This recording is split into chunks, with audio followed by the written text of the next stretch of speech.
Jean-Henri Florentin, bonjour. Bonjour, merci d'être venu nous rejoindre. Vous êtes directeur général du FCBA et vous allez nous parler pendant 5 minutes de l'actualité du FCBA. Actualité à plusieurs niveaux. D'abord le FCBA en lui-même. Après on parlera de l'actualité de la filière bois. Quelle est l'actualité aujourd'hui du FCBA?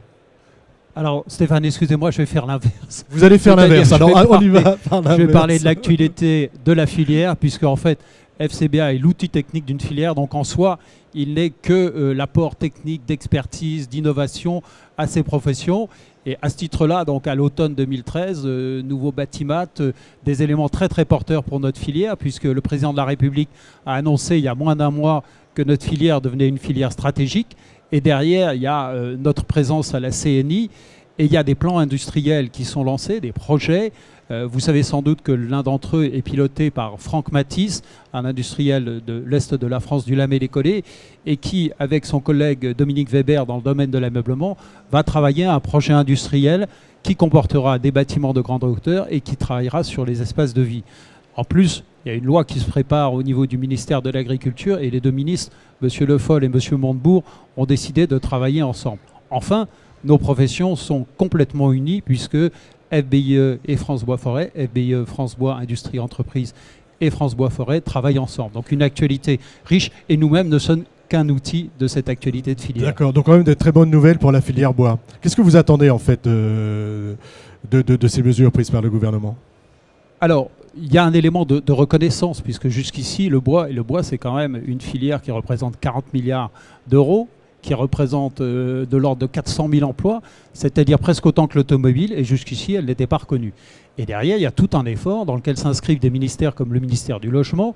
Nous travaillons, nous, FCBA, en étroite liaison avec la DHUP, pour mettre au niveau des nouvelles règles du Grenelle de l'environnement nos DTU. C'est le cas donc de tout ce qui concerne l'énergétique, bien entendu, mais pas que ça. Et d'autre part, il y a des actions qui sont lancées. Le ministère nous a demandé de travailler sur des bâtiments d'une hauteur de l'ordre de 5 étages, ce qui n'est pas si fréquent au niveau français. Et à travers le projet avec Franck Matisse, on travaillera sur des bâtiments de plus grande hauteur, entre 5 et 15 étages. Donc pour ça, il est important que les pouvoirs publics se mobilisent pour appuyer cette filière qui vit actuellement un fort renouveau. Alors, seconde actualité, le FCBA a un projet de construction, si j'ai bien compris. Oui, alors FCBA lui-même est un maître d'ouvrage et bien entendu, il va construire avec du bois.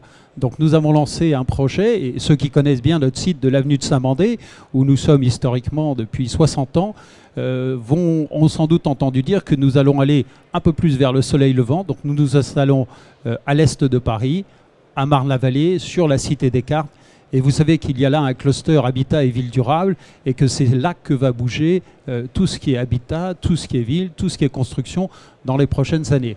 Est-ce qu'on sait déjà qui est l'architecte? Est-ce que ça a déjà été lancé? Et quand vous arriverez sur Marne-la-Vallée?